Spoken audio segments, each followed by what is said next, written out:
గం గణపతయే నమః. శ్రీ సోమేశ్వర లక్ష్మీ నరసింహస్వామినే నమః.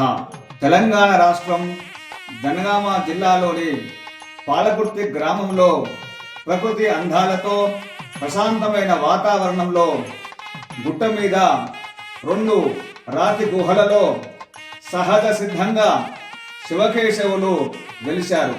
శివాయ విష్ణు రూపాయ శివరూపాయ విష్ణవే శివస్య హృదయం విష్ణు విష్ణోచ్చ హృదయం శివ అనే వేదవాక్య ప్రకారం శివరూపంలో సోమేశ్వరుడు, కేశవ రూపంలో లక్ష్మీ నరసింహస్వామి వారు స్వయంభూలుగా ప్రకాశిస్తూ భక్తులను అనుగ్రహిస్తున్నారు. అతి ప్రాచీనమైన ఈ శైవ క్షేత్రము సుమారు 1100వ శతాబ్దానికి పూర్వమే ఉన్నట్లుగా చరిత్ర ద్వారా మనకు తెలుస్తుంది. ఇంత ప్రాచీనమైన శైవ క్షేత్రానికి సహజ సిద్ధంగా రాతి ప్రదక్షిణ మార్గము ఏర్పడింది.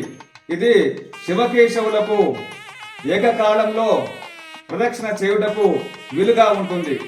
ఇది కూడా స్వామివారి మహత్తుకు నిదర్శనంగా నిలుస్తుంది. అలాగే ఈ గుట్ట మీద పై భాగంలో తేనెతెట్టలు ఇరువిగా ఉంటాయి. అవి స్వామివార్లకు రక్షక భటులుగా సేవిస్తాయి. ఎవరైనా తెలియక అపవిత్రంగా వచ్చినట్లయితే వారిని స్వామి దర్శనం కానివ్వకుండా అడ్డుకుంటాయి. అంటే స్వామివారిని పవిత్రంగా దర్శించాలని సూచిస్తాయి.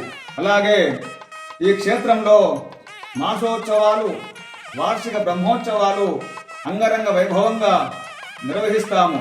చైత్రమాసంలో ఉగాది నూతన సంవత్సరాన్ని పురస్కరించుకొని స్వామివార్లకు విశేష పూజలు మరియు సాయంత్రం పంచాంగ శ్రవణ కార్యక్రమం నిర్వహించబడును. ఇదే మాసంలో వచ్చే శ్రీరామనవమి పురస్కరించుకొని శ్రీ సీతారామచంద్రస్వామి వార్లకు కళ్యాణ మహోత్సవం నిర్వహించబడును. వైశాఖ మాసంలో పౌర్ణమి తిథి యందు ఉదయం 4 గంటలకు శ్రీ స్వామివార్ల ఉత్సవమూర్తులతో గ్రామ సేవ నిర్వహించబడును. ఆషాఢ మాసంలో పౌర్ణమి తిథిని పురస్కరించుకొని శ్రీ చండికా దేవికి వివిధ కూరగాయలతో శ్రీ శాకాంబరి దేవిగా అలంకరించి శాకాంబరి ఉత్సవం నిర్వహించబడును. అలాగే విశేష పూజలు, చండీ హోమం నిర్వహించబడును. శ్రావణ మాసంలో శ్రావణ మాసం అంతా కూడా విశేష అభిషేకాలు నిర్వహించబడును. మరియు శ్రావణ మాసంలో చివరి 5 రోజులు 1,00,000 బిల్వార్చన, 1,00,000 కుంకుమార్చన, 1,00,000 తులసి అర్చనతో స్వామివార్లను విశేషంగా పూజించబడును. భాద్రపద మాసంలో వినాయక చవితి, గణపతి నవరాత్రోత్సవాలలో మూల విరాట్టుకు పంచామృత అభిషేకాలతో విశేష పూజలు జరుగును.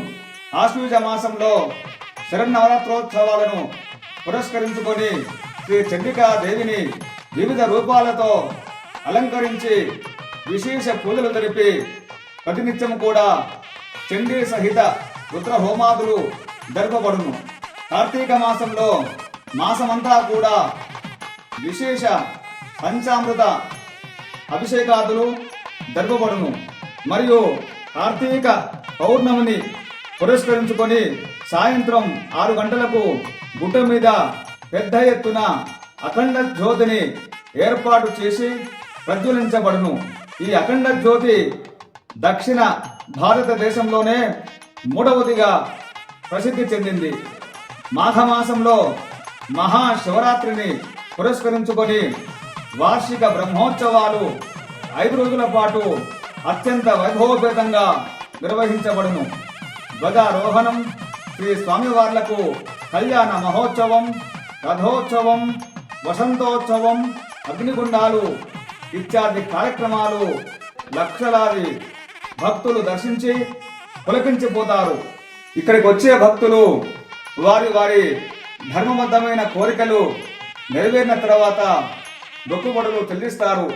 ఈ విధంగా శ్రీ సోమేశ్వర లక్ష్మీ నరసింహస్వామి వారి క్షేత్రం నిత్య పూజలతో, నిత్య అభిషేకాలతో, మాసోత్సవాలతో వార్షిక బ్రహ్మోత్సవాలతో విరాజిల్లుతూ భక్తులను అనుగ్రహిస్తూ శోభాయమానంగా ఉంటుంది. సర్వే జనా సుఖినో భవంతు. శుభం భూయాత్.